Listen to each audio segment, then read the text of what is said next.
ہم وہی کہیں گے جو ہمارا دین ہم کو بتاتا ہے، عمل کرو تو تمہارا بھلا ہے۔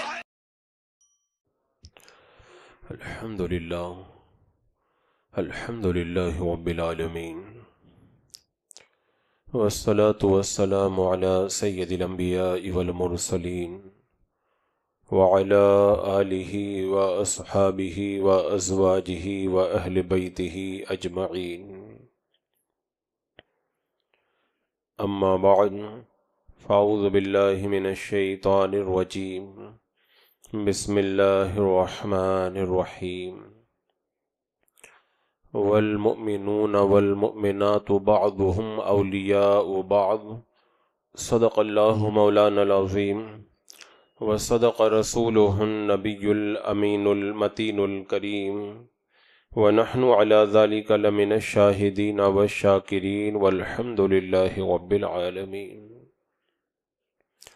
حصول برکت کے لیے حضور اکرم سید عالم نور مجسم ارواحنا فدا محمد الرسول اللہ صلی اللہ تعالی علیہ وسلم کی پر نور بارگاہ میں درود و سلام کا ہدیہ پیش کر لیجئے۔ اللہم صلی علی سیدنا و شفیعنا و حبیبنا و مولانا محمد وبارک وسلم، صلاۃ و سلام علیک یا رسول اللہ صلی اللہ تعالی علیہ وسلم۔ انسان اپنے بچپن سے اپنی عمر کے آخری دور تک بہت سارے لوگوں سے ملتا ہے، بہت سارے لوگوں سے اس کا رابطہ ہوتا ہے، اور اسی ملن اور رابطے میں زندگی کے کسی نہ کسی موڑ پر کسی سے محبت اور کسی سے نفرت ہو جاتی ہے، کسی سے دوستی تو کسی سے دشمنی ہو جاتی ہے۔ یہ بچپن سے لے کر آخری عمر تک انسان کی زندگی کا ایک چلتا ہوا دور ہے، جو کسی کی دشمنی اور کسی کی دوستی میں، کسی کی محبت اور کسی کی نفرت میں گزرتا ہے۔ کسی کی صحبت اور اس کی محبت اور اس سے ملاقات اور دوستی، اس کا انسان کی زندگی پر بہت بڑا اثر پڑتا ہے۔ جو لوگ کہتے ہیں کہ کسی کی دوستی اور کسی سے ملنے سے کچھ نہیں ہوتا ہے، وہ لوگ اپنے آپ کو دھوکہ دیتے ہیں۔ محبتوں سے، ملاقاتوں سے، صحبتوں سے انسان کی زندگی متاثر ہوتی ہے، اور انسان کی زندگی پر اس کے بہت گہرے اثرات مرتب ہوا کرتے ہیں۔ اور یہ دوستی اور دشمنی آپ دیکھیں گے کہ انسان کو کہاں سے کہاں لے کر کے چلی جاتی ہے۔ لہذا انسان کو یہ چاہیے کہ زندگی کے کسی بھی موڑ پر یہ غور کرے کہ مجھے کس سے دوستی رکھنا ہے اور کس سے مجھے دوری اختیار کرنا ہے، کس سے مجھے محبت کا برتاؤ کرنا ہے، اور کس سے مجھے جو ہے وہ نفرت کے برتاؤ کے ساتھ میں زندگی گزارنا ہے۔ تو محبت میں اور نفرت میں، صحبت میں، ملاقات میں، ہر چیز میں انسان کو بہت زیادہ احتیاط کی ضرورت ہے، کیونکہ انسان کو کسی کی دوستی کامیاب بھی کر سکتی ہے، اور کبھی کبھی انسان کو کسی بندے کی دوستی اس کو نامراد اور برباد بھی کر سکتی ہے۔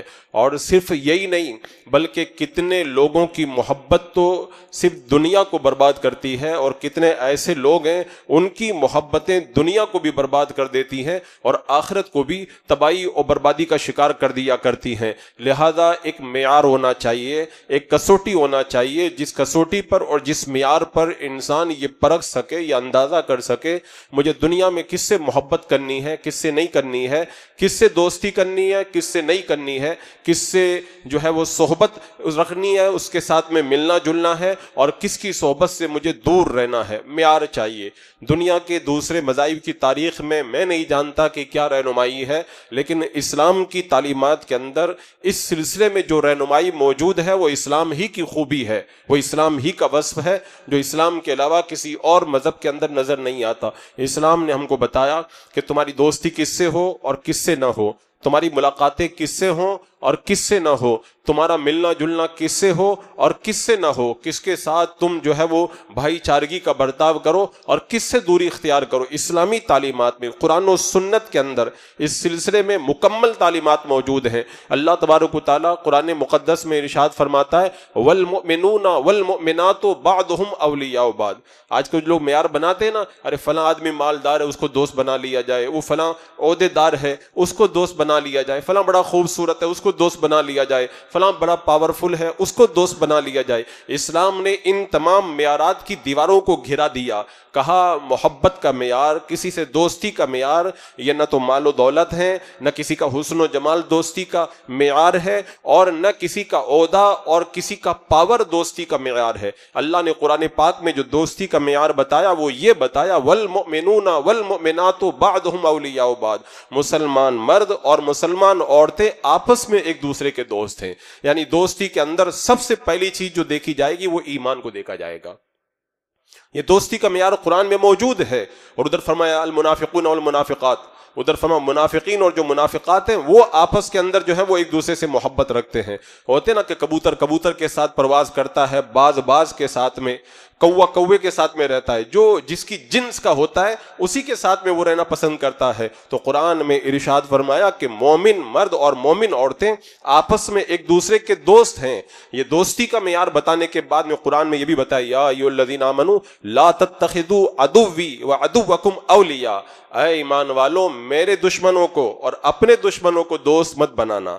یہ کون ہیں؟ یہود و نصارہ، جو اسلام کے دشمن اور جو اسلام کو تکلیف پہنچانے والے، مسلمانوں کو تکلیف پہنچانے والے لوگ ہیں، ان کے بارے میں قرآن نے اصول دیا، میرے دشمنوں کو اور اپنے دشمنوں کو دوست مت بنانا۔ اور ایک جگہ تو نام کے ساتھ میں فرمایا کہ لا تتخذوا اليہود والنصارى اولیاء، یہودیوں کو اور نصرانیوں کو اپنا دوست مت بنانا۔ یہ اسلام نے جو ہے معیار عطا فرمایا، کیونکہ بندہ اگر کسی بد عمل کے ساتھ رہتا ہے وہ بھی بد عمل بن جاتا ہے، کسی بد اعتقاد کے ساتھ میں رہتا ہے وہ بھی بد اعتقاد ہو جاتا ہے۔ ہم نے اچھے اچھے نیکوں کو دیکھا ہے، وہ نیکی کے پہاڑ کہلاتے تھے لیکن بروں کی صحبت میں جا کر کے بدیوں میں گرفتار ہو گئے۔ اچھے اچھے خوش عقیدہ لوگوں کو دیکھا ہے، بڑے پکے عقیدے والے تھے، بد عقیدوں کے ساتھ میں مل کر کے ان کے عقیدے کا جنازہ نکل گیا اور بد عقیدگی کا وہ شکار ہو گئے۔ تو قرآن نے یہ معیار دیا ہے۔ بہت سارے لوگ یہ سمجھتے ہیں کہ نماز روزہ اور یہ عبادت تلاوت بس یہی اسلام کی تعلیمات ہیں۔ اسلام یہ تھوڑی کہتا ہے کہ اس سے محبت کرو، اس سے مت کرو، اس سے دشمنی رکھو،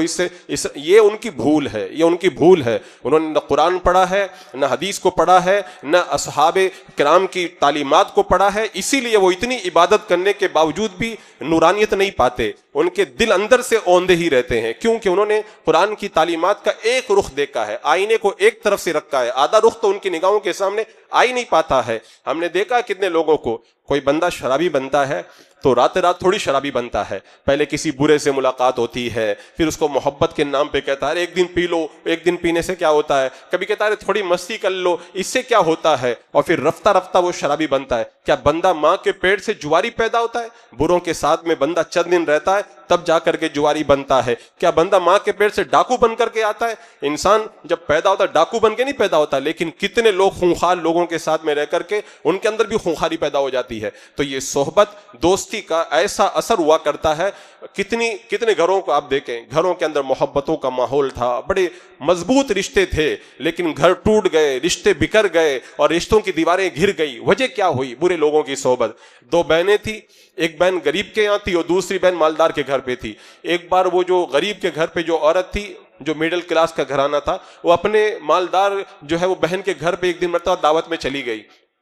اب ظاہر سی بات ہے جو افر کلاس کے لوگ رہتے ہیں ان کی ہر چیز ہائی فائی ہوا کرتی ہے۔ اب جو ان کے فلیٹ میں رہی، ان کا رہن سہن دیکھا، ان کا کھان پان دیکھا، ان کے گھر کا ڈیکوریشن دیکھا، یہ ساری چیزیں 2 دن وہاں پر رہ کر کے اس نے نظارہ کی اور پلٹ کر کے آئی۔ چند دن کے بعد میں طلاق ہو گئی۔ جب شوہر سے پوچھا گیا، بیوی سے پوچھا گیا آخر تمہارے درمیان اتنی محبت تھی، طلاق کیسے ہو گئی؟ بولے کچھ نہیں ہوا، بس ایک دن میری بیوی دعوت میں گئی تھی اپنے بہن کے یہاں اور اس کے بعد جھگڑے شروع ہو گئے۔ بیوی سے پوچھا گیا ہوا کیا؟ تو بیوی نے بتایا یہ ہوا کہ اصل میں ایک دم آرام سے زندگی گزار رہی تھی، میں کچھ سوچتی سوچتی نہیں تھی، میں سوچتی تھی بڑے خوش ہیں ہم لوگ. ایک دن بہن کے یہاں کیا گئی، ان کا جو ہے وہ افر کلاس کا سسٹم میں نے دیکھا نا، میرا دماغ خراب ہو گیا. اور پھر ہر دن شوہر سے کہتی یہ کھانا کیوں نہیں آتا ہے، یہ ہمارا مکان ایسا کیوں نہیں ہے، اور دھیرے دھیرے جو ہے وہ بات طلاق تک آئی اور پھر رشتے ٹوٹ گئے ہیں. تو یہی ہوتا ہے، اچھوں کی صحبت بندوں کو اچھا بنا دیتی ہے، بروں کی صحبت میں بندہ جب پھنستا ہے تو برائی کا شکار ہو جاتا ہے.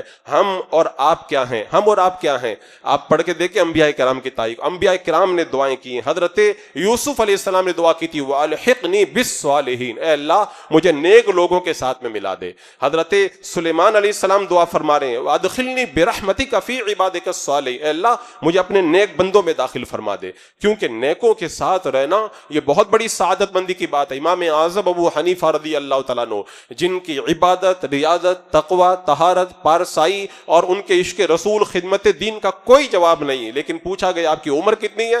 کہا میری عمر 2 سال ہے. کہا اتنے بڑے ہو گئے صرف 2 سال کے؟ کہا جتنی میری عمر گزری ہے نا اس کو میں گنتا ہی نہیں ہوں. میری عمر حقیقت میں وہ عمر ہے جو حضرت امام جعفر صادق کی صحبت میں رہ کے میں نے گزاری ہے. لولا السنتان لہلک النعمان، اگر زندگی کے وہ 2 سال نہیں ہوتے نا تو ابو حنیفہ برباد ہو جاتا.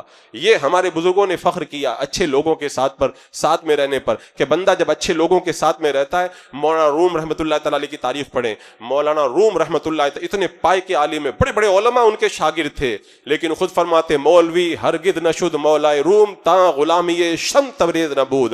مولانا روم اس وقت تک مولانا بنا ہی نہیں جب تک شمس تبریز جیسے نیک بندے کی صحبت اس کو میسر نہ آئی. یعنی ایک اللہ کے ولی کی صحبت میں پہنچا ہوں تب جا کر کے اللہ تبارک و تعالیٰ نے مجھے مولا روم بنایا ہے.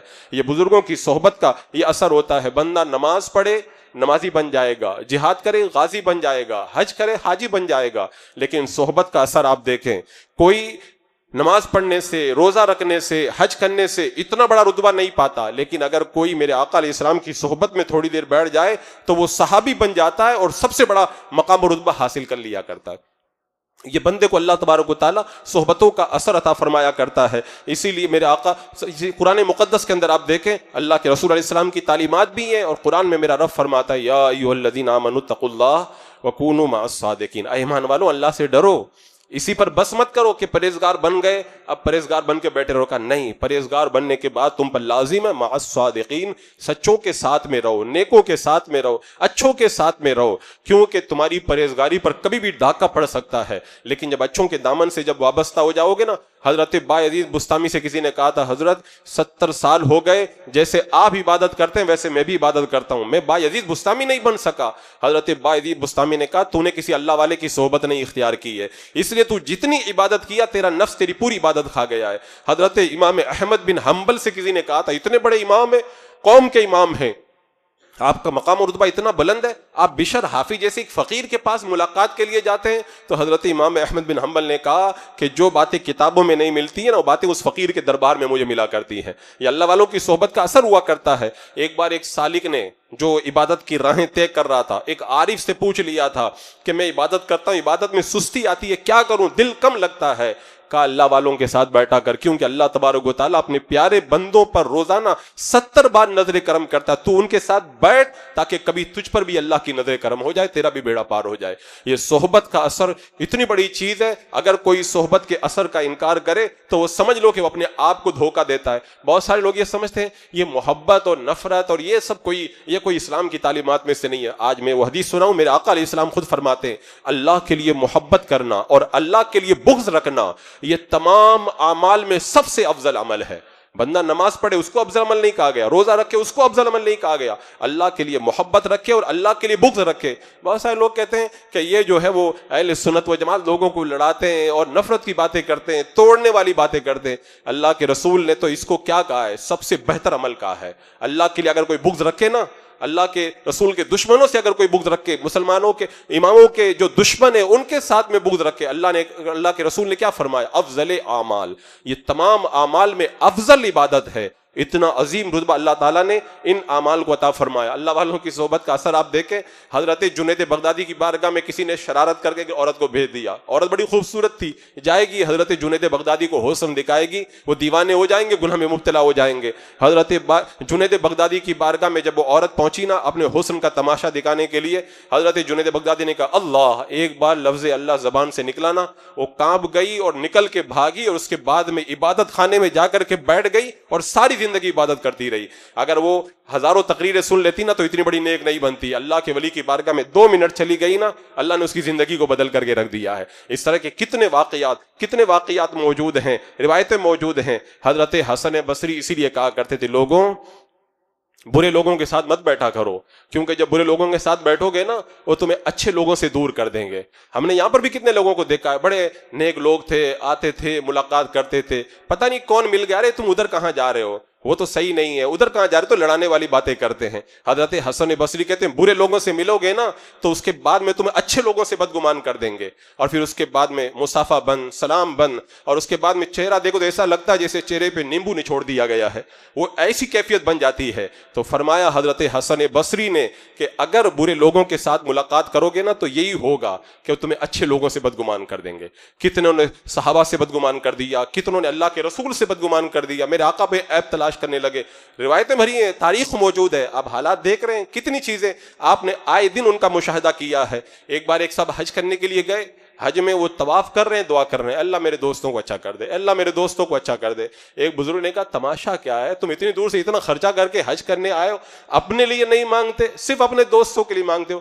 کہا وہ میں دوستوں کے لیے اپنے لیے ہی مانگ رہا ہوں, کیونکہ اگر میں حج کر کے واپس گیا, میرے دوست اچھے نہیں ہوں گے, مجھ کو پھر بگاڑ کر کے رکھ دیں گے. میں دعا کر رہا ہوں اللہ میرے دوستوں کو اچھا رکھ دے, میرے دوست اچھے ہوں گے تو پھر میری زندگی بھی اچھی ہو جائے گی. وہ نمازی ہوں گے, مجھے نماز کی طرف لائیں گے, وہ جو ہے پکے عقیدے والے ہوں گے, میرے عقیدے کو درست رکھیں گے, وہ نیک کام کرنے والے ہوں گے, مجھے نیکی کی طرف. اگر میرے دوست نہیں اچھے ہوں گے, میں اگر 70 حج بھی کر کے چلا جاؤں نا, وہ مجھے منٹوں کے اندر بگاڑ دیں گے.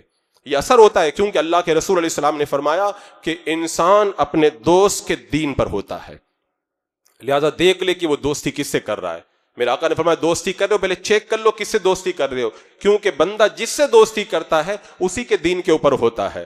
اس کی مثال دینے کی ضرورت نہیں, کتنے لوگوں کو آپ دیکھ سکتے ہو, سنی کی دوستی کر کے دیوبندی جو ہے وہ اس کے دل کے اندر عشق رسول پیدا ہو جاتا ہے, اگر وہ پورے طور پر بد مذہب نہ ہوا ہو تو. اور کتنے ایسے لوگ ہیں جو پکے عقیدے والے تھے, بروں کی دوستی کر کے وہ گستاخ نبی بن چکے ہیں. میرے ساتھ میں ہر سفر میں اتنے واقعات پیش آئے. ابھی میں سفر میں تھا, کل میرے پاس میں ایک بندہ آیا, پکا سنی تھا, اور آ کر کے صحابہ اکرام کی شان کے اندر نہ جانے کیسے کیسے کلمات استعمال کر. میں نے کہا کیا ہوا, کہ وہ آج کل ان لوگوں کے ساتھ میں بیٹھنے لگ گیا ہے. یہ اثر ہوتا ہے. میرے آقا نے فرمایا دوستی کرو نا تو پہلے دیکھ لو کس سے کر رہے ہو, کیونکہ بندہ جس سے دوستی کرتا ہے وہ پھر اسی کے دین پر ہوا کرتا ہے. اور یہ بالکل پکی بات ہے, میرے آقا خود فرماتے ہیں کہ ان کی مثال دوستی اور ملنے والے کی مثال میرے آقا نے فرمائی کہ ایک آدمی کستوری بیچنے والا ہے, ایک آدمی جو ہے وہ کوئلے کے اندر دھونکنے والا ہے. کستوری بیچنے والے کے پاس بیٹھو گے تو یا تو تمہیں تھوڑا سا عطر دے دے گا, اگر عطر نہیں دے گا تو پاس میں بیٹھو گے تو ویسے تمہارا بدن مہکنے لگ جائے گا, ایسے مہکنے لگ جائے گا. اور ادھر اگر کوئلے والے کے پاس بیٹھو گے یا تو تم کو کالگ لگ جائے گی, اور اگر نہیں بھی لگے گی تو کم سے کم اٹھ کے جاؤ گے تو اس کے دھوئیں سے تمہارے کپڑے تو میلے ہو ہی جائیں گے. یہ اثر ہوتا ہے صحبت کے اندر, یہ اثر ہوا کرتا ہے, لیکن بندہ اس کا انکار کرتا ہے. اچھوں کی محبت کیا کرتی ہے, امام شافعی رحمۃ اللہ تعالی علیہ فرماتے ہیں قیامت کا دن ہوگا جب بہت سارے جنتی جنت میں جائیں گے, رب کی بارگاہ میں عرض کریں گے مولا ہمارے دنیا میں بہت سارے نماز پڑھنے والے, روزہ رکھنے والے, اچھے نیک دوست تھے, وہ جنت میں نظر نہیں آ رہے. اللہ تعالیٰ فرمائے گا دیکھو ذرہ برابر ہوئی جن کے دل کے اندر ایمان ہے, جہنم میں جھانک کے دیکھو, ان کو جہنم سے نکال کر کے لے آؤ. وہ دوست جھانک کر کے دیکھیں گے, اپنے ان دوستوں کو جہنم سے نکال کر جنت میں لائیں گے. یہ دوستی کا صلہ ہے کہ بندہ اچھوں سے دوستی کرتا ہے نا, وہ جنت میں جا کر بھی یاد کرتے ہیں, کیونکہ اللہ قرآن پاک فرماتا ہے الاخلاء یومئذ بعضهم لبعض عدو, قیامت کے دن جگری دوست بھی دشمن بن جائیں گے, کوئی کسی کے کام نہیں آئے گا. لیکن فرمایا کہ متقین کے علاوہ, یعنی جو پرہیزگار ہیں ان کی دوستی قیامت کے دن بھی کام آئے گی. دنیا والے جو جگری دوست پیسوں کے لیے بنتے ہیں, دنیاوی مال و اسباب کے لیے بنتے ہیں, وہ چند تھوڑا سا راستہ بدلتے ہیں اور اس کے بعد میں الگ ہو کر کے رہ جاتے ہیں. لیکن پرہیزگاروں کی دوستی یہاں پر بھی نہیں ختم ہوتی ہے, اور اچھے لوگوں کی دوستی وہاں پر بھی نہیں ختم ہوتی ہے. ایک پانی کا گلاس کوئی لا کر کے پلا دے پرہیزگار آدمی کو, قیامت کے دن وہ جنت میں نہیں جائے گا جب تک اس کو ایمان والے کو اپنے ساتھ میں جنت میں نہ لے کر کے چلا جائے. اتنا صلہ ملتا ہے دوستی کا. اللہ تبارک و تعالیٰ بندوں کو ایسا صلہ عطا فرماتا ہے. حضرت مصعب بن عمیر رضی اللہ تعالیٰ عنہ, بدر کا میدان ہے, جب بدر کا میدان ختم ہوا, مصعب بن عمیر کے جو بھائی تھے وہ ایمان نہیں لائے تھے, وہ کافروں کی طرف سے لڑنے آئے تھے. ایک صحابی انصاری نے پکڑ لیا اور اس کو باندھنے لگے. اب ظاہر سی بات ہے کوئی ماں جایا اگر باندھا جا رہا ہو, ماں جایا اگر پکڑا جائے تو بندے کے دل میں پیار تو آتا ہے نا, لیکن صحابہ نے بتا دیا پیار اور نفرت یہ ہمارے تمہارے کرنے سے نہیں ہوتی ہے، یہ اللہ اس کے رسول کے فرمانے کے مطابق ہونا چاہیے۔ حضرت مصعب بن عمیر گزرے نا تو یہ نہیں کہا کہ اے انصاری صحابی چھوڑ دو، یہ میرا بھائی ہے، بھائی نے کہا آپ میرے بھائی ہیں مجھ کو چھوڑا دیں۔ معلوم ہے کیا کہا؟ حضرت مصعب بن عمیر نے کہا اے میرے مسلمان بھائی انصاری، اس کو کس کر کے باندھنا، اس کی ماں بہت مالدار ہے، زیادہ پیسہ دے گی، کس کر کے باندھنا۔ وہ کہنے لگے میں آپ کا بھائی ہوں اور میرے خلاف آپ ان کو بھڑکا رہے ہیں کہ کس کے باندھو۔ تو حضرت مصعب بن عمیر نے یہ ذہن دیا دوستی اور دشمنی کا معیار کیا ہوتا ہے، کہا میرا بھائی تو یہ مسلمان ہے، جو ایمان والا ہوتا ہے وہ بھائی ہوا کرتا ہے، جس کے پاس ایمان نہیں وہ تھوڑی بھائی ہوا کرتا ہے۔ کہا یہ انصاری جو تم کو باندھ رہا ہے حقیقت میں یہ میرا بھائی ہے۔ تو رشتہ وہ رشتہ نہیں ہے جو خون کی وجہ سے ہوتا ہے، رشتہ وہ رشتہ ہوتا ہے جو ایمان اور نیک اعمال کی بنیاد کے اوپر قائم کیا کرتا ہے بندہ۔ عزیزان مکرم، اگر میں صحبت کی بات کروں، تعلق کی اگر بات کروں تو یہ صرف انسانوں کا مسئلہ نہیں ہے۔ تعلق، رابطہ اور نسبت، دوستی اور ساتھ، اس کا اثر انسانوں کے علاوہ دوسری مخلوق پر بھی پڑتا ہے۔ آپ خود دیکھ لیں، آپ دکان پہ جاتے ہیں اور اینٹیں خرید کر کے لاتے ہیں، وہ دونوں اینٹیں ایک ہی بھٹے سے نکلی ہیں، ایک ہی بندے نے بنائی ہیں، اور آپ دونوں کا برابر پیسہ دے کر کے خرید کے لائے ہو، اور پھر لائے ایک کو استنجا خانے میں لے جا کر کے لگا دیا، ایک کو مسجد کے اندر لا کر کے لگا دیا۔ جو اینٹ لگائی گئی ہے استنجا خانے میں اس پر ننگے پاؤں قدم رکھنا بھی گوارا نہیں کرتے ہیں آپ، اور جو اینٹ لگا دی گئی ہے مسجد کے اندر اس پر اپنی پیشانی رکھتے ہوئے آپ کو خوشی محسوس ہوتی ہے۔ اینٹ ایک کا، پیسہ ایک کا، لیکن اثر کیا ہوا؟ استنجا خانے سے مل گئی تو وہ پاؤں رکھنا بھی بندہ نہیں گوارا کرتا، اور ادھر مسجد سے اس کی تعلق ہو گیا تو وہاں پہ پیشانی رکھنے میں بھی مزہ آتا ہے، اس کا ادب ہوتا ہے اور اس کے ساتھ میں یہ عزت کا معاملہ کیا جاتا ہے۔ تو بندے کے اوپر ان صحبتوں کا بڑا اثر پڑا کرتا ہے۔ آپ دیکھ لو، مرغا بھی ایک جانور ہے اور گدھا بھی ایک جانور ہے۔ اللہ کے رسول علیہ السلام نے کیا فرمایا؟ جب مرغ کی آواز سنو تو اللہ کا فضل مانگا کرو، اور فرمایا جب گدھے کی آواز سنو تو اللہ کی پناہ مانگا کرو۔ وجہ کیا بتائی میرے آقا نے؟ فرمایا مرغ جو ہے وہ فرشتے کو دیکھتا ہے، اس نے فرشتے کو دیکھا ہے، اور اس نے گدھے نے شیطان کو دیکھا ہے۔ تو بتاؤ، ہے تو دونوں جانور ہی، ایک نے گدھے کو دیکھا، ایک گدھے نے جو ہے وہ شیطان کو دیکھا، اور مرغ نے فرشتے کو دیکھا۔ تو شیطان کو دیکھنے کی وجہ سے اس کا تعلق کیسا بگڑ گیا؟ کہا جب وہ اس کی آواز سنو نا گدھے کی تو میرے آقا نے فرمایا اللہ کی پناہ مانگا کرو، کیونکہ شیطان کو دیکھ کر کے بول رہا ہے۔ اور مرغ نے فرشتے کو دیکھا ہے، اس کی صحبت کا اثر دیکھو، اس جانور کے اندر کیسا اثر آیا۔ فرمایا کہ مرغ کی آواز سنو تو اللہ کا فضل مانگا کرو، یعنی ایسے وقت میں اللہ کی بارگاہ میں دعا کرنا بھی مستحب ہے، یہ آواز کا جب اتنا اثر پڑ گیا۔ اسی طرح آپ دیکھیں، کتے کو آپ دیکھ لیں، حدیث پاک میں کیا آتا ہے؟ جس گھر میں کتا ہو، تصویر ہو، اس گھر میں رحمت کے فرشتے نہیں آتے۔ آج کل تو ہمارے گھر تصویروں سے بھرے ہوئے ہیں، پھر کہتے ہیں رحمتیں کہاں ہم سے روٹ گئی ہے۔ رحمتیں نہیں روٹی ہیں، ہم نے رحمتوں کو اپنے گھر میں داخل ہونے سے روک کر کے رکھا ہے۔ تصویروں کا انبال لگا ہے، پہلے جو ہے وہ ناجائز اور حرام کے دور تھی، اب تو جائز کہہ کر کے اس کو ثواب کا کام سمجھ کر کے رکھا جا رہا ہے، معاذ اللہ رب العالمین، چاہے وہ ویڈیو کی شکل ہی میں کیوں نہ ہو۔ تو فرمایا میرے آقا نے تصویر اور کتا جس گھر میں ہوتا ہے اس گھر میں رحمت کے فرشتے نہیں آتے۔ ایک طرف تو یہ بات ہے، اور دوسری طرف دیکھیں، یہی کتا ہے جس کے بارے میں کہا گیا کہ یہ جنت میں جائے گا۔ اگر وہ کتا گھر میں ہو تو رحمت کا فرشتہ نہیں آتا، اور وہ کتا جنت میں جا رہا ہے، کہا وہ اصحاب کہف کے ساتھ میں بیٹھ گیا تھا۔ وہ وَقَلْبُهُمْ بَاسِطٌ ذِرَاعَيْهِ بِالْوَسِيدِ، اللہ نے قرآن میں فرمایا وہ ان کے غار پر اپنے پاؤں پسار کے بیٹھا ہے۔ اللہ کے ولیوں کے ساتھ میں جو کتا رہا نا، قیامت کے دن اللہ تعالیٰ اسے انسانی شکل عطا کرے گا اور اس کو جنت میں داخلہ دے گا۔ یہ صحبت کا آپ اثر دیکھیں، ایک کتا اللہ والوں کے ساتھ بیٹھ جائے تو اسے جنت مل جاتی ہے۔ وہی کتا اگر ہمارے گھر میں تھا تو رحمت کے فرشتے نہیں آ رہے تھے، اس کی صحبت کا یہ اثر، کتے کی صحبت کا یہ اثر تھا کہ ہمارے گھر کے اندر رحمت ہم سے دور ہو رہی تھی۔ یہ اللہ تعالیٰ جانوروں کے اندر بھی اس کا یہ اثر پیدا فرماتا ہے۔ آپ چھپکلی کو دیکھیں، مینڈک کو دیکھیں، اللہ کے رسول علیہ السلام نے کیا فرمایا؟ چھپکلی کو مارو، اور مینڈک کے بارے میں فرمایا مینڈک کو مت مارو، ہے تو دونوں جانور ہی۔ میرے آقا نے وجہ کیا بتائی؟ یہ دیکھو محبت اور دشمنی کا اثر دیکھو۔ میرے آقا صلی اللہ تعالیٰ علیہ وسلم فرماتے ہیں کہ چھپکلی یہ حضرت ابراہیم علیہ السلام کے اوپر جب آگ جلائی گئی، آپ کو آگ میں ڈالا گیا تو وہ آگ کو اور زیادہ بھڑکانا چاہ رہی تھی، وہ چاہ رہی تھی کہ آگ اور بھڑک جائے، پھونک مار رہی تھی، اور مینڈک کوشش کر رہا تھا کہ آگ بجھ جائے۔ اللہ کے نبی کی محبت مینڈک نے اپنے دل میں بسائی نا، تو اللہ کے رسول فرماتے اس کو مت مارو، اس کو مارنے سے منع کر دیا، اور چھپکلی کے بارے میں فرمایا اس کو مارو۔ یہ محبت اور نفرت کا اتنا اثر پڑتا، جانوروں کے اوپر اتنا اثر پڑتا۔ اللہ کے رسول علیہ السلام نے فرمایا درندوں کی کھال کو استعمال مت کرو، شیر کی کھال، چیتے کی کھال، اگرچہ اگر دواغت دے کے پاک کر لیا جائے لیکن پھر بھی ان کو استعمال نہ کرو۔ کیوں؟ درندے ہیں، اب ان کی صفت خونخواری ہے، تو بندہ جب استعمال کرے گا تو غرور آئے گا، اس کے اندر درندگی پیدا ہوگی۔ یہ کھال کے اندر اتنا اثر ہوتا ہے. لوگ کہتے ہیں وہابی دیوبندی میں کہاں اثر ہوتا ہے, تو ہم پاس میں جا کے بیٹھتے ہیں نا, ہم کوئی اس کے اندر گھستے تھوڑی ہیں کہ جیسا تو ویسا ہم کو بھی بنا دے.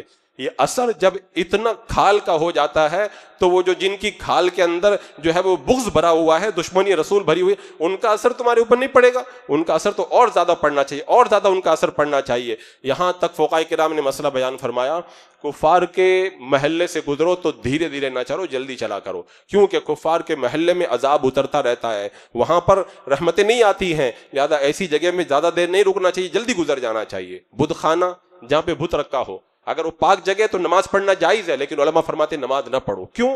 وہ عذاب اترنے کی جگہ ہے, منع فرمایا. ورنہ وہاں پہ اگر کوئی نماز پڑھے تو نماز تو ہو ہی جائے گی نا, اگر کوئی تصویر چھپی ہوئی ہے تو. لیکن یہ ایک اثر ہے, ایک اثر ہے اس چیز کا. یہ تو بہت چھوٹی چیز, آپ دیکھیں میلہ لگتا ہے, ہمارے بچے بھی بہت جاتے ہیں میلوں کے اندر جو کفار و مشرکین کے میلے ہوا کرتے ہیں. فرمایا کہ کفار و مشرکین کے میلے میں بھی مت جاؤ, مت جاؤ. اگر وہاں پہ ان کے کفریہ کام ہوتے تو بالکل جانا منع ہے. اور فرمایا کہ وہاں پہ دکان بھی نہ لگاؤ, کیونکہ وہ عذاب اترنے کی جگہ ہے, وہاں سے بچنا چاہیے. جگہ پر اتنا اثر پڑتا ہے, کسی غیر برے آدمی کی صحبت سے اس جگہ پر اتنا اثر پڑ جاتا ہے. حضرت ذوالنون مصری رحمت اللہ تعالی علیہ جب حج کرنے جا رہے تھے تو قادسیہ ایک علاقہ پڑتا ہے, قادسیہ سے حضرت ذوالنون مصری کا گزر ہوا. جب حضرت ذوالنون مصری وہاں سے گزرے تو گھوڑے سے اتر پڑے, سواری سے اتر پڑے, اور زمین کے اوپر زمین کی مٹی کو اپنے جسم پہ لگانے لگے. کسی نے کہا حضرت آپ یہ کیا کر رہے ہیں؟ کہا یہ وہ زمین ہے جہاں پہ صحابی رسول سیف اللہ حضرت خالد بن ولید کا لشکر یہاں سے گزرا تھا, مجھے آج بھی اس مٹی کے اندر صحابی رسول کا نور نظر آ رہا ہے. صدیوں زمانے کے بعد میں بھی اس مٹی کے اندر ایک صحابی کے قدم پڑے تھے نا, قدم پڑے تو یہ اثر. حضرت انس خود کہتے ہیں میں جب چھوٹا بچہ تھا, اللہ کے رسول علیہ السلام مدینے میں تشریف لائے, ایسا لگتا تھا جیسے مدینے کی دیواریں جگمگانے لگ گئی ہیں. اور وہی حضرت انس کہتے ہیں حضور کا وصال ہو گیا, ہم نے قبر نور میں رکھا, ابھی اپنے ہاتھوں سے ہم نے مٹی بھی نہیں جھاڑی تھی, ہمارے دلوں کے اندر تبدیلی آ گئی. حضور کے مدینے میں آنے سے کیا روشنی ہوئی, اور میرے آقا دنیا سے چلے گئے تو صحابہ کے دلوں نے کیسا تغیر پایا. یہ اثر ہوا کرتا ہے. آپ حج کرنے جاتے ہیں, آپ کو یہ مسئلہ بتایا جاتا ہے نا کہ جب وادی فیل جہاں پر وہ ابرہا ہاتھیوں کا لشکر لے کر آیا تھا, اس پر اللہ کا عذاب آیا ابابیلوں کا, حاجی جب جاتا ہے وہ وہاں پر اپنے ارکان کو پورا کرنے کے لیے, تو اس جگہ میں پہنچے تو وہاں پہ نہیں رکنا چاہیے, جلدی گزر جانا چاہیے. کہا کیوں؟ مینا میں رکو, مزدلفہ میں رکو, عرفات میں رکو, مینا کے پاس میں تو وہ جگہ ہے جہاں پہ وادی فیل ہے, وہاں کیوں نہیں رکنا چاہیے؟ کہا اس لیے کہ یہاں پہ اللہ کا عذاب آیا تھا. اگر اللہ کا عذاب کسی جگہ پہ آ جائے نا تو ایک طرف برکت والا مینا ہے اور دوسری طرف رکنا بھی منع ہو جاتا ہے کہ وہاں سے جلدی بندہ جو ہے وہ گزر جایا کرے. جب اللہ کے رسول علیہ السلام سفر میں تھے, ایک کنویں سے صحابہ نے پانی لیا, آٹا گوندا, میرے آقا نے فرمایا کہ پانی کو گرا دو اور آٹا کو پھینک دو. کہا کیوں؟ کا اس لیے کہ یہ وہ کنواں ہے جو قوم سمود کا تھا اور ان پر اللہ کا عذاب آیا تھا, ان کے آٹے سے پانی بھی, ان کے پانی سے آٹا بھی نہ گوندا جائے. یہ صحبت میں یہ مثالیں اس لیے دے رہا ہوں تاکہ کچھ لوگوں کا ذہن صاحب جو یہ سمجھتے ہیں ملنے سے کیا ہوتا ہے, ملنے سے ہوائیں بدل جاتی ہیں, مٹی بدل جاتی ہے, محلے بدل جاتے ہیں, اور نہ جانے کیا کیا بدل جاتا ہے. سمندر کے کنارے جا کر کے بیٹھ جاؤ تو سمندر کی صحبت پا کر کے ہوا بھی ٹھنڈی ہو جایا کرتی ہے. اگر ریگستانی علاقے میں چلے جاؤ تو مٹی کی صحبت پا کے ہوا میں بھی گرمی آ جاتی ہے, اور تم انسان کے ساتھ میں بیٹھو اور انسان کا اثر تمہارے اوپر نہ ہو, یہ تو ممکن ہی نہیں ہے. عزیزان مکرم, جو لوگ انکار کرتے ہیں کہ بیٹھنے سے کیا ہوتا ہے, کھانے سے کیا ہوتا ہے, ملنے سے کیا ہوتا ہے, دوستی سے کیا ہوتا ہے, ان کو میں نے وہ حدیث سنائی نا, میرے آقا نے فرمایا بندہ اپنے دوست کے دین پر ہوتا ہے, جیسا دوست ہوگا ویسا دین ہوگا. یہاں پہ میں آپ سے کہوں گا بادشاہوں کی تاریخ آپ پڑھ کے دیکھیں, بادشاہوں کی تاریخ پڑھ کے دیکھیں. میں نے ہسٹری کے اندر بہت سارے ایسے بادشاہ دیکھے جو بڑے نیک تھے, لیکن ان کا وزیر بدماش نکل گیا تو بادشاہ کو بھی بدماش بنا کر کے رکھ دیا انہوں نے.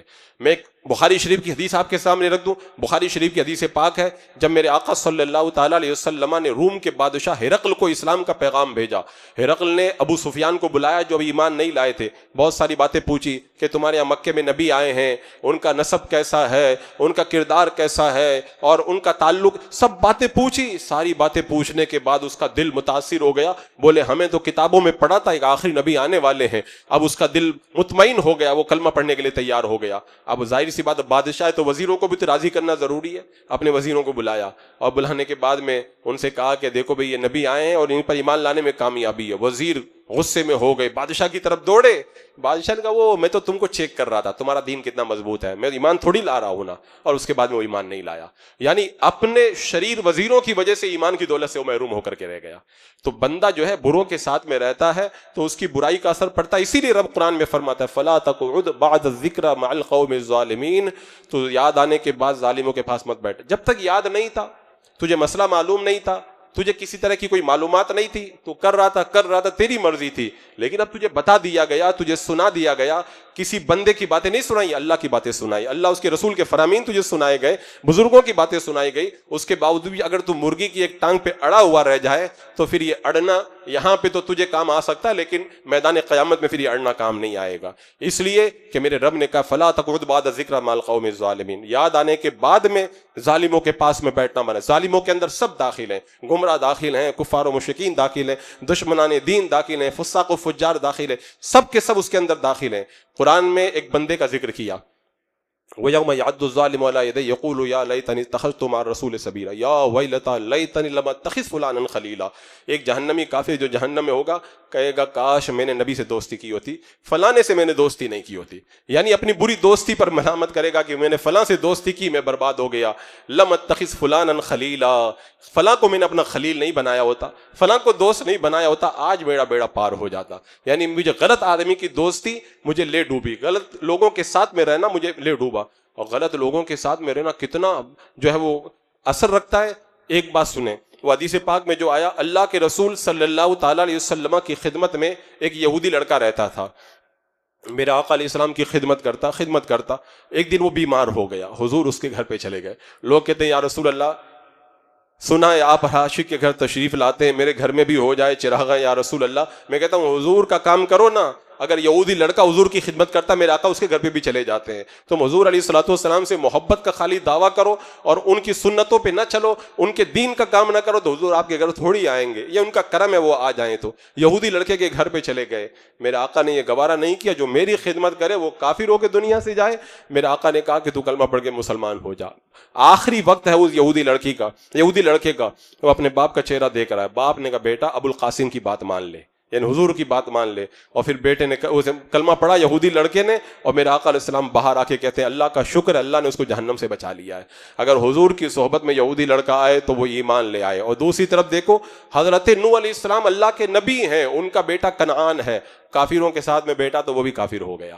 اور جب عذاب آیا ان کی قوم پر تو حضرت نوح علیہ السلام نے کہا تھا آ جا ایمان کے دائرے میں. وہ کہا نہیں, پہاڑ کے پاس جاتا ہوں, پہاڑ مجھے بچا لے گا. دنیا کا عذاب تھوڑی ہے, جو دنیا کا حملہ تھوڑی ہے جو بندہ پہاڑ پہ جا کے بچ جائے. اللہ کا عذاب آتا ہے تو بندہ پہاڑوں میں بچتا ہے نہ آسمانوں میں بچتا ہے. وہ بستیاں الٹ جاتی ہیں, ہنستے کھلتے چہرے جو اترایا کرتے تھے اور مسلمانوں کا مذاق اڑایا کرتے تھے, وہ ایسے تنکوں کی طرح بہ جاتے ہیں کہ پھر ان کو کوئی پوچھنے والا بھی باقی نہیں رہ جاتا, بستیاں اجڑ کر کے رہ جاتی ہیں. تو اگر یہودی لڑکا حضور کی بارگاہ میں چلا جائے تو ایمان کی دولت ملے, اور نبی کا بیٹا اگر کافروں کے ساتھ بیٹھ جائے تو اس کا یہ حال ہوتا ہے کہ وہ عذاب کے اندر ہلاک و تباہ و برباد ہو جایا کرتا ہے. یہ تو بالکل پکی بات ہے. آپ نے وہ روایت کتنی بار سنی, حضرت امام جلال الدین سیوطی علیہ رحمہ اس روایت کو نقل کرتے ہیں. ایک بندے کا انتقال کا وقت ہوا, لوگوں نے کہا کلمہ پڑھو, نہیں پڑھ رہا. پوچھا گیا تو کلمہ کیوں نہیں پڑھتا؟ کہا مجھے نہیں پڑھنے دیا جاتا. کہا کیوں نہیں پڑھنے دیا جاتا؟ کہا میں اپنی زندگی میں حضرت ابوبکر صدیق اور حضرت عمر کو برا کہنے والوں کے ساتھ میں بیٹھا کرتا تھا, برے لوگوں کی دوستی آج مجھے کلمہ پڑھنے سے روک رہی ہے. حضرت عبداللہ بن مبارک رضی اللہ تعالیٰ عنہ کے بارے میں روایت میں آتا, بعد وصال خواب میں آئے, کہا رب نے کیا معاملہ کیا؟ کہا رب نے کہا تو نے ایک بار بد مذہب کو مسکرا کے دیکھا تھا, اسی جرم میں اللہ نے مجھے 3 سال تک کھڑے رکھا. ایک بار مسکرا کے دیکھ لو تو 3 سال کا عذاب ملے. اور جو سب کچھ ان کے ساتھ میں کرتے ہیں اور اس کے بعد میں یہ سمجھتے ہیں کہ ان سے دور رہنا تو امام صاحب کا کام ہے, ہمارا کام تھوڑی ہے نا. اور پھر قیامت کے اندر پھر بھی یہی کہنا کہ جنت میں جانا بھی امام صاحب کا کام ہے, وہ ہمارا کام نہیں ہے جنت کے اندر جانا.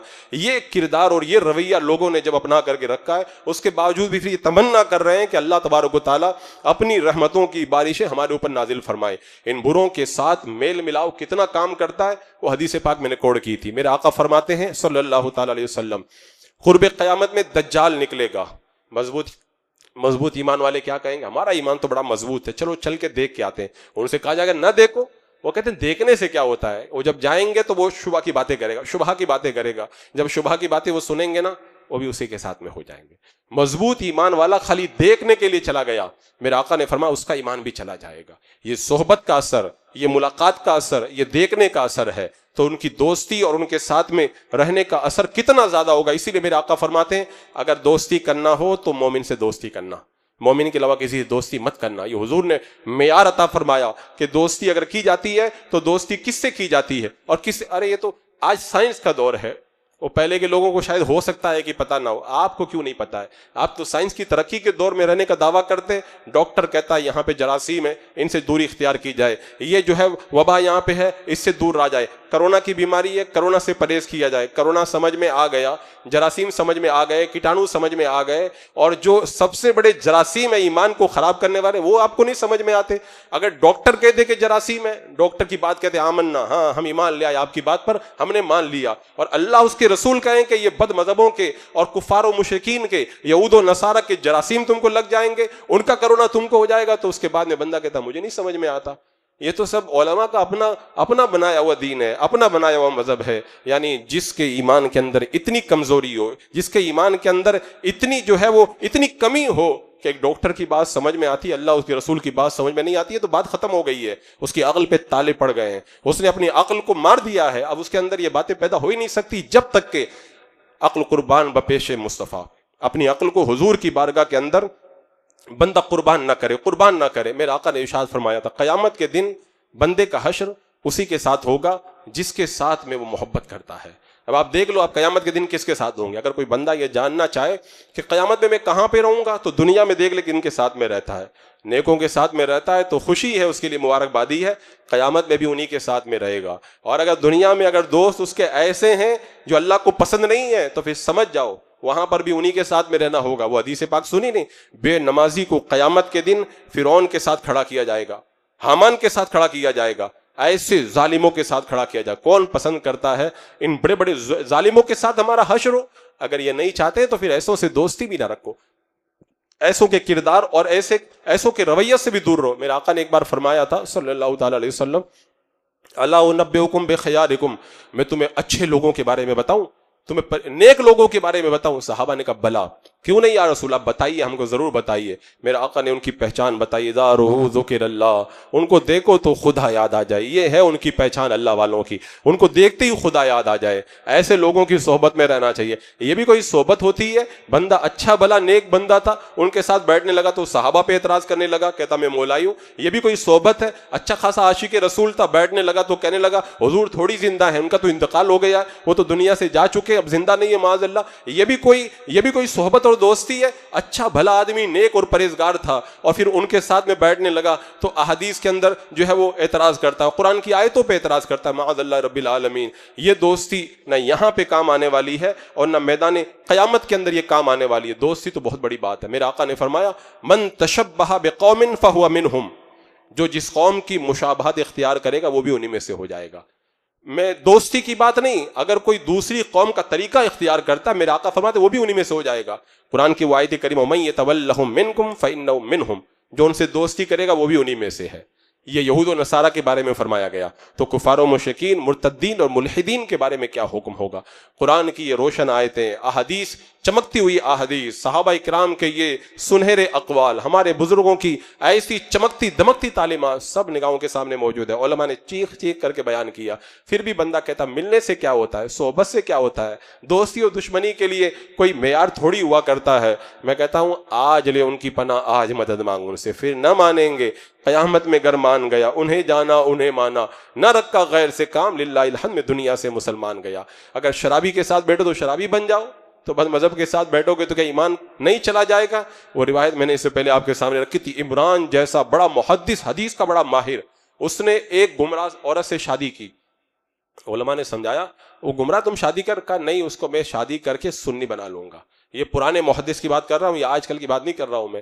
شادی ہوئی چند دن کے بعد وہ بھی گمراہیت کی باتیں کرنے لگ گئے. اگر اتنا بڑا محدث اگر گمراہ عورت سے شادی کر کے اس کی صحبت میں چلا جائے, وہ اپنے ایمان, ابھی ماضی قریب کی بات آپ دیکھ لیں, ایک مولانا صاحب نے غیر مقلد لڑکی سے شادی کی. لوگوں نے کہا ان سے شادی کرنا جائز نہیں. کہا میں شادی کیا ہوں, اس کو پکا سنی بناؤں گا. ابھی 1 سال بھی نہیں ہوا تھا شادی کے اندر, وہ کہنے لگے نہیں ایسا تھوڑی ہوتا ہے, یوں تھوڑی ہوتا ہے, اور پھر یوں کر کے وہ سارے ایمان کا انہوں نے اپنا کام ختم کر لیا ہے۔ یہ صحبت کا اثر ہوتا ہے، یہ میل ملاپ کا اثر ہوتا ہے، یہ دوستی کا اثر ہوا کرتا ہے، بندہ سمجھے نہ سمجھے۔ حضرت مالک بن دینار نے کتنی پیاری بات کہی، کہا اچھے لوگوں کے ساتھ میں پتھر اٹھانے پڑے تو ٹھیک ہے، برے لوگوں کے ساتھ میں مٹھائی کھانے سے بہتر ہے۔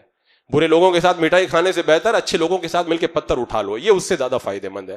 پتھر اٹھائیں گے تھوڑی محنت ہی تو کرنا پڑے گا، لیکن بروں کے ساتھ مٹھائی کھاؤ گے نا تو جہنم میں ہمیشہ کے لیے جلنا پڑے گا۔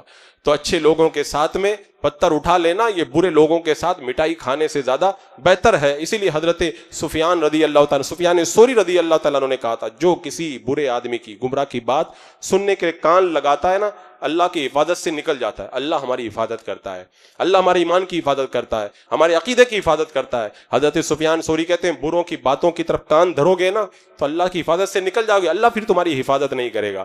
رب فرمائے گا میں نے منع کیا تھا ان کے ساتھ میں رہنے سے، تم کیوں گئے؟ کام تمہارا ختم ہوا۔ اب اس کے بعد میں اللہ تعالیٰ ایسے بندوں کی حفاظت نہیں فرماتا ہے۔ جائزہ لینے کا وقت ہے۔ قرآن و حدیث بتاتے ہیں دوستی اور دشمنی کا معیار کیا ہے۔ یہ لڑانے جھگڑنے کی باتیں نہیں، یہ قرآن و سنت کی روشن تعلیمات ہیں۔ ایک ہے، دو ہے تو آپ کو شبہ ہو، حالانکہ مومن کو وہ بھی نہیں ہوتا ہے لیکن شبہ والوں کو ہو جاتا ہے۔ جب سینکڑوں کی تعداد میں روایتیں موجود ہیں پھر بندہ شبہ کرے تو اس کا مطلب وہ اپنی عقل کے پیچھے لاٹھی لے کر کے گھومتا ہے، اسے عقل سے کوئی واسطہ ہی نہیں ہے، اسے عقل سے کوئی تعلق ہی نہیں ہے۔ حضرت عمر رضی اللہ تعالیٰ عنہ کا وہ قول، سبیغ نامی بندہ جس نے گمراہی کی باتیں کی، حضرت عمر نے بلا کے مارا، خون نکلنے لگا، بند کر دیا، پھر بلایا، زخم ٹھیک ہونے کے بعد پھر مارا، پھر بند کر دیا، 3 بار جب مار پڑی کہنے لگا میرے دماغ کا شیطان نکل گیا۔ حضرت عمر نے کیا کہا تھا، ابھی توبہ پکی نہیں ہے، کوئی بیٹھے گا نہیں۔ روایتوں میں آتا ہے وہ چاہتا تھا جہاں پر مجلس بیٹھی ہوتی تھی 100 لوگ بیٹھے ہوتے تھے، صبح جا کے بیٹھ جاتا تھا، پورے لوگ اٹھ کر کے چلے جاتے تھے، وہ اکیلا بیٹھا ہوا رہ جاتا تھا۔ صحابہ نے جب اتنا بروں کی صحبت سے پرہیز کیا نا تب ان کا ایمان محفوظ رہا ہے۔ آج جو لوگ کہہ رہے ہیں نا کہ گمراہیت بڑھ رہی ہے، آج فسق و فجور بڑھ رہا ہے، شرابی اور جواری لوگ زیادہ ہو رہے ہیں، عیاشی اور فحاشی بڑھ رہی ہے، ہم نے جب تعلقات ہی ایسے بنا کر کے رکھے ہیں، ہم نے جب دوستی ایسے لوگوں سے کر کے رکھی ہے تو ان سب چیزوں کو تو بڑھنا ہی بڑھنا ہے۔ جب تک ہم ان چیزوں سے اور ایسے لوگوں سے دوری اختیار نہیں کریں گے اس وقت تک ہمارا ایمان محفوظ نہیں رہے گا۔ عزیزان مکرم، آج فتنوں کے اس ماحول کے اندر قرآن و سنت کا یہ واضح پیغام، دوستی کس سے کی جائے اور کس سے نہ کی جائے، محبت کس سے کی جائے اور محبت کس سے نہ کی جائے، صحبت کس کی اختیار کی جائے کس کی نہ اختیار کی جائے، تعلقات کس سے رکھے جائیں کس سے نہ رکھے جائیں، کھان پان میل ملاؤ سلام مصافحہ کس سے رکھا جائے کس سے نہ رکھا جائے، اس کے اندر اپنا نفس کا معیار آپ نہ رکھیں۔ نفس تو آسانی چاہتا ہے، نفس تو سہولت چاہتا ہے، نفس تو آرام چاہتا ہے، معیار رکھیں اللہ اس کے رسول کے فرمان کو، پھر دیکھو آپ کو کیسے اجالے ملتے ہیں۔ بات تو میں نے صرف جو ہے وہ مختصر کی ہے، یہ ایک ہی چیز پر میں نے چند روایتوں کو پیش کیا، لیکن اگر اس کی گہرائی میں جاؤ گے تو یہ آپ کی دنیا بھی سنوارنے والی باتیں اور آخرت کو بھی روشن کر دینے والی باتیں۔ اللہ رب قدیر ہمیں صحیح معنوں کے اندر اسلامی معیار کے مطابق دوستی اور دشمنی رکھنے کی توفیق عطا فرمائے۔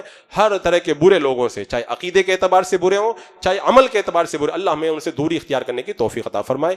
استغفر اللہ ربی من کل ذنب واتوب الیہ۔